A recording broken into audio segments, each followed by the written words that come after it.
When most people think about our distant ancestors, many envision a group of ape-like creatures huddled in a cave trying to break bones open with a rock. While this isn't entirely wrong, early humans also made incredible strides in innovation and survival that resulted in the modern man and the dominant species on planet Earth. Take a look to see what life was really like in the days of early Homo sapiens, and how far we've come from being a species with little organization, no language, and just trying to survive.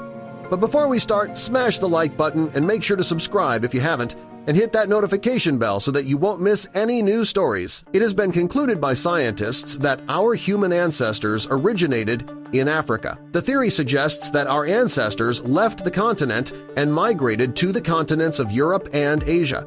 In doing this, they also began eliminating earlier examples of the human species, such as the Homo erectus. Supposedly, the migration took place around 800,000 years ago, with the now extinct Homo erectus taking the same route around 1 million years ago. Apparently, they had the same idea. Early humans began cooking food on controlled fires around 790,000 years ago, which resulted in humans consuming much less bacteria than eating it raw. This changed the anatomy of early humans, leading to shorter digestive tracts since there was less of a need to process food. Being social was a fundamental part of early human survival and evolution. Humans began building communal shelters around 400,000 to 800,000 years ago, although they didn't start trading resources until around 130,000 years ago. Researchers have concluded that being social and living together significantly increased our chance of survival and is what helped make us successful as a species. Even though it may not seem like it today, it's most likely that early humans were extremely good at working together because their survival depended on it. Around 17,000 years ago, early humans had developed many of the tools needed in order to help their survival. However, with the help of tools and other kinds of technology, humans also had more time on their hands. This led to them becoming more artistic, decorating their tools and giving their pottery individual flair. However, prehistoric art dates far further back than 17,000 years. The oldest known use of color to make art was 250,000 years ago, which can be found in the form of a doodle in a cave in Zambia. Over the course of human evolution, the human brain size has tripled, which is the main reason that we were able to survive as a species. However, our brain size didn't just allow us to survive, but to thrive, becoming the dominant species on Earth. Interestingly, scientists are still not totally sure why we developed such large brains in the first place. Some believe that it was the result of climate change, or our need to evaluate new locations and unknown terrain. Humans are one of the least genetically diverse species, most likely because we evolved from a small group of early humans that lived in East Africa. Scientists measure genetic diversity with what's known as effective population size. Effective population size is how many people you would need to reproduce the genetic diversity of our full population. For humans, this is only about 15,000, which is a minuscule number compared to our population of 7 billion. On the other hand, species such as mice have an effective population size of around 733,000. Around 80,000 years ago, there was a significant decline in the human population. Scientists still aren't entirely certain of what happened, but they know that something definitely did. Some theorize that there was a massive volcanic eruption which filled the sky with ash, blocking out the sun. They believe that the ash particles blocked the sun's heat for many years, resulting in freezing temperatures, which seriously affected human life and population growth during that time on Earth. Around 9% of the human population has a completely useless muscle in their leg. It's what's known as the plantaris muscle, and actually did have a purpose back when humans resembled monkeys more so than a person. It helped us to grip and manipulate objects with our toes, but we eventually stopped having a need for it, thanks to our fingers, and especially our thumbs. The plantaris muscle is actually so useless that surgeons take from it when reconstructing other parts of the body during surgery. Like the rest of our body, our hands changed over time as our species evolved. However, some researchers claim that our hands evolved not for dexterity, but in order to make fists, a theory that came about during the study of anatomical changes in the human body. The theory goes on to claim that around the time we started walking upright, our hands became short and square with opposable thumb. While some believe that this was to help make tools, others claim that it was in order to make a fist to fight. Lighter skin tone in humans only began to become noticeable around 58,000 years ago.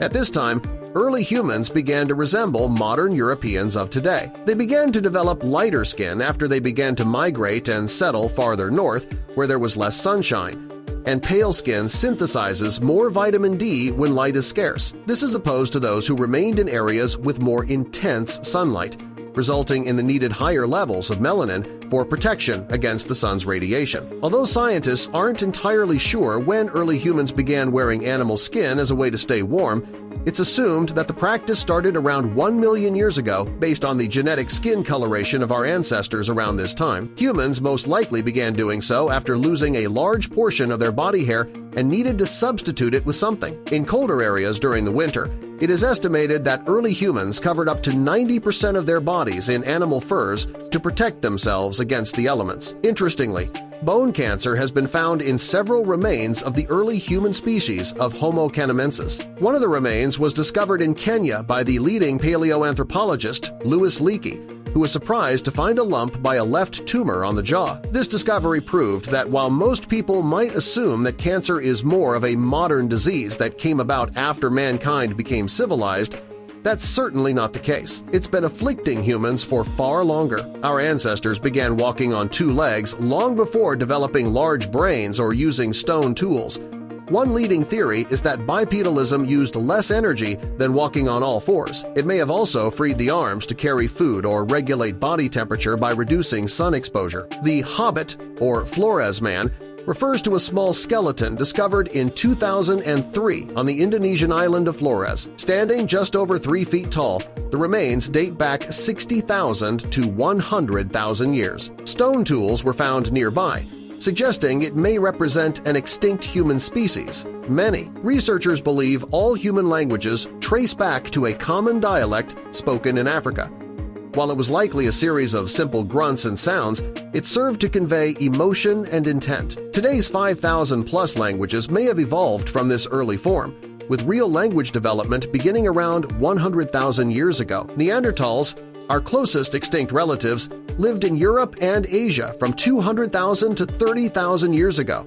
They were shorter and more robust, with features adapted for cold climates and hunting. Evidence suggests they interbred with Homo sapiens, meaning some modern humans carry Neanderthal genes. The earliest evidence of blue eyes comes from a skeleton found in northwest Spain, dating back 7,000 to 8,000 years. This individual had dark skin, showing that blue eyes and fair skin didn't always occur together.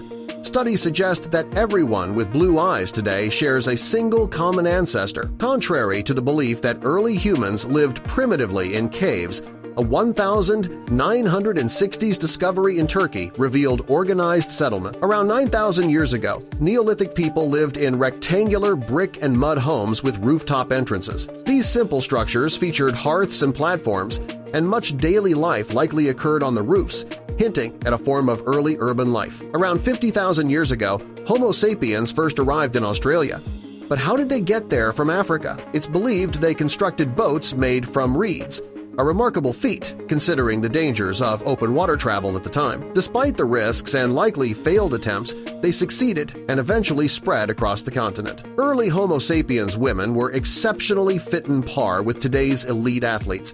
They shared in the physically demanding tasks of survival and childbearing. A study from Science Advances revealed that women from 7,000 years ago had arm strength comparable to semi-elite rowers. About 11,000 years ago, a dramatic climate shift challenged early humans in northeastern England. Rather than migrating, many adapted by changing how they built homes, modified their tools, and altered their diets to cope with the colder conditions. Archaeologists in northern Jordan discovered flatbread remains from 14,400 years ago predating agriculture. The labor-intensive process of grinding grain and baking bread shows that early humans were already engaging in complex food preparation long before farming began. Vikings, centuries later, also had notable hygiene habits. According to Arabic traveler Ibn Fadlan, they washed their hair and faces daily, although shared water was sometimes reused in questionable ways.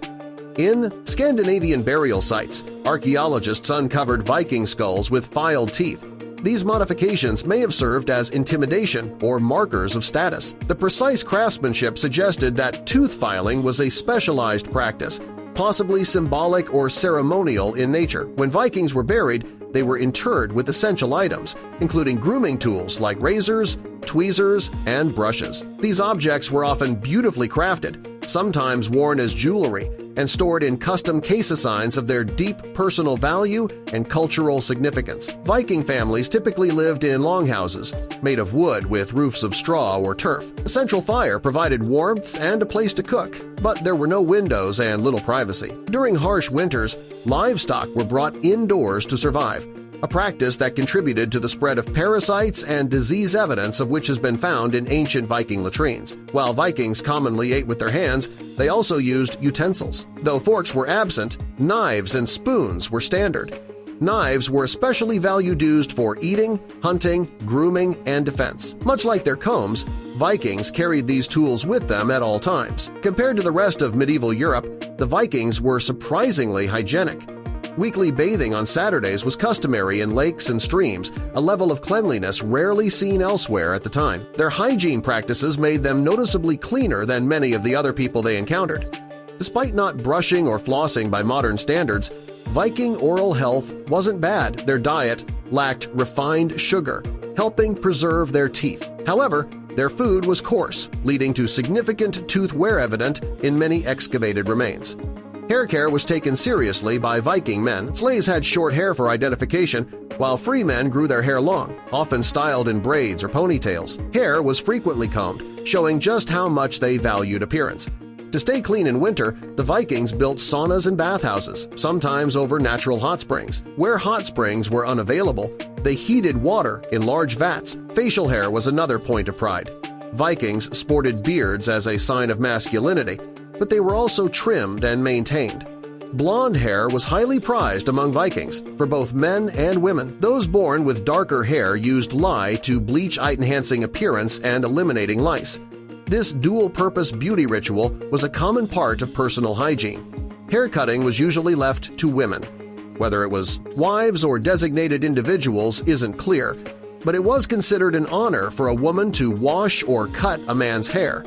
Men rarely did it themselves, reflecting a gendered tradition in grooming. Viking women, like men, took pride in their long hair. In fact, laws forbade them from wearing it short.